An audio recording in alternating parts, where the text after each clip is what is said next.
गरीब बहू का जादुई दावत का खाना। आजकल ये शांति कुछ ज्यादा ही रोटियां बनाने लगी है। 4 दिन से रोटी मुझे गाय को डालनी पड़ रही है।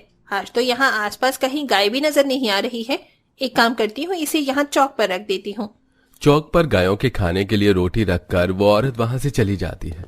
उस औरत के जाते ही वहां आरती नाम की एक लड़की और उसी के साथ एक छोटी मुन्नी नाम की लड़की आती है। इस वक्त यहाँ कोई नहीं है, चलो जल्दी से इस रोटी को चुरा लेते हैं। मुन्नी आरती चुपके से उस रोटी को उठाती हैं और जल्दी से उसे अपने घर ले आती हैं। ये लो भाभी, जल्दी से इसे चूल्हे पर सेक लो, बहुत जोरों की भूख लग रही है। आशा उन रोटियों को ऊपर से साफ करके अच्छे से चूल्हे पर सेक लेती है और अब पूरा परिवार वो बासी सूखी रोटी नमक और पानी के साथ खाता है। सभी की आंखों में उस सूखी रोटी को खाते हुए आंसू आने लगते हैं, लेकिन किसी के मुंह से एक शब्द नहीं निकलता। पूरा परिवार अक्सर ऐसे ही खाने के लिए तरसता। लोग अपने घर का बासी या खराब खाना घर के बाहर गाय के खाने के लिए रख देते थे। अक्सर वही खाना ये लोग सबकी नजरों से छुपते छुपाते घर लेकर आते और उसे ही खाकर अपना पेट भरते। कुछ दिनों के बाद पेट में बहुत दर्द हो रहा है माँ। मैं जानती हूँ मुन्नी बेटा, क्यों तेरे पेट में दर्द हो रहा है। खाली पेट रह रहकर तुम सबकी हालत कितनी ज्यादा खराब हो चुकी है। समझ नहीं आ रहा कहाँ से तुम लोगों का पेट भरूं।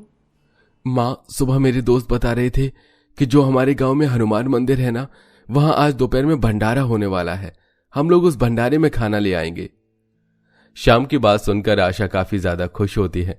दोपहर होते ही आशा श्याम हनुमान मंदिर के पास जाकर भंडारे की लाइन में खड़े हो जाते हैं। भंडारे में उन दोनों माँ बेटे को 2-2 पूरी और आलू की सब्जी मिलती है, जिसे देख वो लोग काफी खुश हो जाते हैं। श्याम बेटा, इन 4 पूड़ियों से तो हम में से किसी का भी पेट नहीं भरेगा। एक काम करते हैं, इसे छुपाकर दोबारा से भंडारे के लाइन में खड़े हो जाते हैं। आशा श्याम पूरी सब्जी को छुपाकर भंडारे की लाइन में दोबारा खड़े हो जाते हैं, लेकिन भंडारे वाला उन दोनों माँ बेटे को आसानी से पहचान लेता है। अरे तुम लोग तो अभी आलू पूरी लेकर गए थे, अब दोबारा से आ गए। अरे भंडारा गरीब लोगों के लिए है, तुम जैसे लालचियों के लिए नहीं है। साहब, आप गलत समझ रहे हैं। मेरे परिवार में बहुत लोग हैं और इन 4 पूरियों से हम में से किसी का भी पेट नहीं भरेगा, इसीलिए हम दोबारा लाइन में लगे हैं। भंडारे वाले आशा और श्याम के पास से आलू पूरियों को छीन कर रख लेते हैं और उन्हें वहां से भगा देते हैं और आज रात भी पूरा भूखा ही परिवार सो जाता है। ऐसे ही कुछ दिन और गुजर जाते हैं। अपने परिवार के बुरे हालातों की वजह से अब आशा भी आसपास की जगह पर काम देखना शुरू करती है और उसे घर में झाड़ू पोछा का काम मिल जाता है। आशा हर रोज की तरह अपनी मालकिन के घर पर झाड़ू पोछा लगा रही थी कि तभी आशा की मालकिन आती है। आशा, कल रात हमारे घर पर दावत हुई थी तो उसका थोड़ा बहुत खाना बच गया है, उसे मैंने इस थैली में रख दिया है, तुम इसे अपने घर ले जाना। मालकिन, आपका बहुत बहुत धन्यवाद। आज आपकी वजह से न जाने कितने दिनों बाद मेरा परिवार अच्छा खाना खाएगा।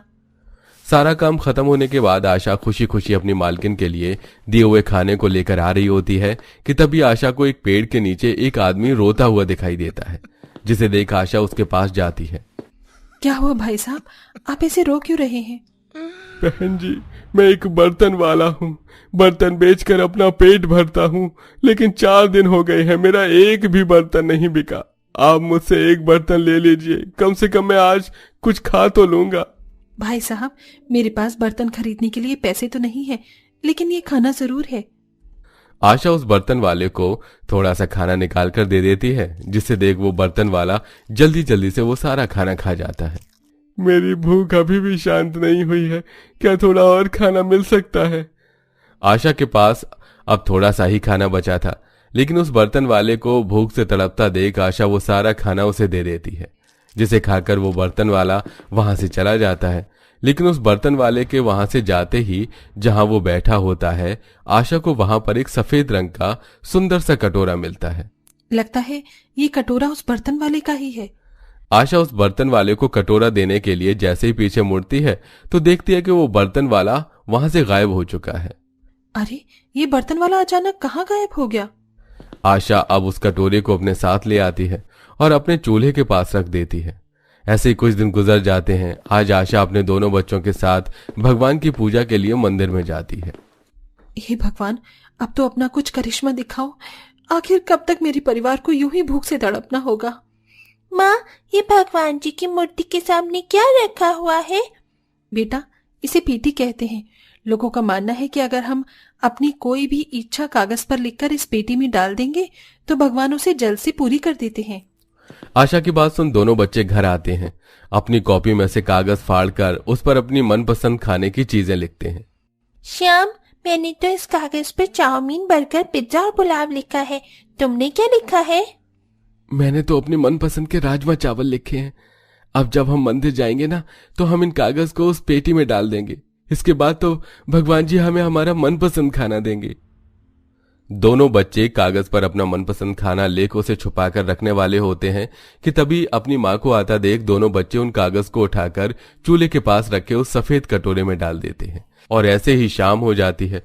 सुषमा आरती दोनों बच्चों के साथ आंगन में बैठी होती है कि तभी आशा अपनी मालकिन के घर का काम खत्म करके घर लौटती है। आशा बहू, कुछ राशन लेकर आई है क्या? हाँ माँ जी, आज मालकिन ने 50 रुपए दिए थे तो उससे ये दाल खिचड़ी बनाने का सामान ले आई हूँ। सभी लोग जैसे ही घर के अंदर जाते हैं तो देखते हैं कि उनके चूल्हे के पास बर्गर, पिज्जा, बिरयानी, पुलाव जैसे खाने की चीजें रखी हुई हैं, जिसे देख वो काफी हैरान हो जाते हैं। ये खाने पीने का सामान हमारे घर में कैसे आया? मुझे तो लगता है इसे भगवान ने हमारे पास भेजा है ताकि हम लोग आज पेट भरकर खाना खा सकें। अरे श्याम, ये तो वही खाना है जो हमने उस कागज पर लिखा था। इसका मतलब माँ ठीक कहती थी। लगता है भगवान ने हमारी इच्छा को पूरा कर दिया। पूरा परिवार इसे भगवान का करिश्मा समझकर उस खाने को खाने लगता है। जिसके बाद इस कागज पर मैंने अपनी फेवरेट आइसक्रीम लिखी है। भगवान जी प्लीज उसे भी दे देना मुझे। मुन्नी उस कागज को फिर से उस सफेद कटोरे में छुपाकर वहां से चली जाती है। मुन्नी के जाते ही उस सफेद कटोरे में से एक सुनहरी रोशनी निकलती है और कागज में लिखी हुई आइसक्रीम अचानक प्रकट हो जाती है, जिससे बैठे सभी लोग देख लेते हैं। क्या आप लोगों ने वही देखा जो मैंने देखा? इस सफेद कटोरे के अंदर से ही आइसक्रीम आई है ना? इसका मतलब वो खाना भी इस कटोरे में से ही आया था। श्याम और मुन्नी सारी बात अपने घर वालों को बताते हैं, जिसे सुनकर आशा एक कागज पर दाल चावल लिखकर उस सफेद कटोरे में डाल देती है। जिसके बाद एक बार फिर उस सफेद कटोरे से एक सुनहरी रोशनी निकलती है और उन सब के सामने दाल चावल प्रकट हो जाते हैं। इसका मतलब जिस बर्तन वाले को मैंने आम आदमी समझकर खाना खिलाया था वो कोई आम आदमी नहीं बल्कि भगवान का भेजा हुआ दूध था। सभी लोग उस जादुई कटोरे को पाकर बहुत ज्यादा खुश होते हैं। जिसके बाद अब सभी एक लंबी सी लिस्ट बनाकर उसमें अपना मनपसंद खाना लिखकर उस सफेद कटोरे में डाल देते हैं और अब एक एक करके वो जादुई सफेद कटोरे से जादुई खाना निकलने लगता है। मैंने तो कभी सपने में भी नहीं सोचा था कि इस गरीब परिवार को कभी जादुई खाने की दावत भी नसीब होगी। इतना खाना तो किसी अमीर की दावत में भी नहीं होगा जितनी ये हमारी जादुई दावत में है। पूरा परिवार अब ज्यादा देरी न करते हुए पेट भरकर स्वाद लेते हुए उस जादुई कटोरे की दावत को अच्छे से एंजॉय करता है। और अब जब भी किसी का कुछ खाने का मन करता तो सभी कटोरे में पर्ची डालकर अपनी मनपसंद खाने की चीज रखकर उस कटोरे में डाल देते, जिससे वो जब चाहे अपना मनपसंद खाना खा सकते थे। माँ जी, इस जादुई कटोरी की मदद से हमने जादुई खाने की इतनी स्वादिष्ट दावत खाई है, तो क्यों ना अब हम गांव के सभी गरीब लोगों को जादुई दावत खिलाएं।